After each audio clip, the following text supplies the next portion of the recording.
सभी के सामने आई राव साहब और निशिकांत की सच्चाई कि उन्होंने ही उन 3 लड़कों को 5-5 लाख रुपए दिए, जिसके बदले में उन लोगों ने सभी का नाम लिया और सभी को इस कॉलेज से निकाल दिया गया।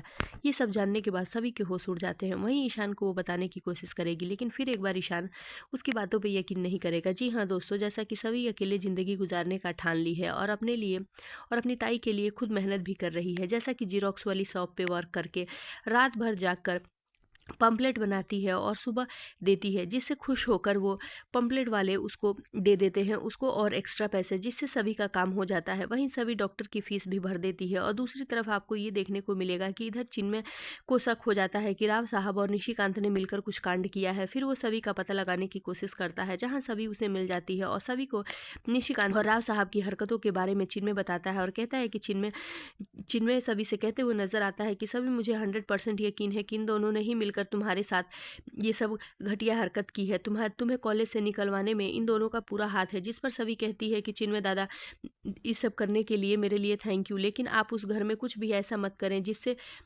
उन लोगों को कोई दिक्कत हो और शिखा बहनी और आपको प्रॉब्लम हो। वहीं चिन्मय कहते हुए नजर आता है कि सभी, मैं किसी से डरता नहीं हूँ, मैं तुम्हारे साथ हर वक्त खड़ा रहूंगा, सच्चाई सबके सामने लाने में तुम्हारी मदद करूंगा। जिस पे सभी ठान लेती है कि अब मुझे पता चल गया है और मैं इस बात का पता लगा कर ही रहूंगी। और सभी कैसे भी करके उन लड़कों के पास पहुंच जाती है और सभी जब बाजीराव की धमकी देती है तो वो लड़के सच उगल देते हैं। जी हाँ दोस्तों, अब देखना दिलचस्प होगा कि सभी जब सच्चाई लेकर आती है तो ईशान का क्या रिएक्शन रहता है। जैसा कि ईशान भी सभी के लिए बहुत परेशान है और वो कुछ किसी को बता नहीं पा रहा है अपनी फीलिंग्स को।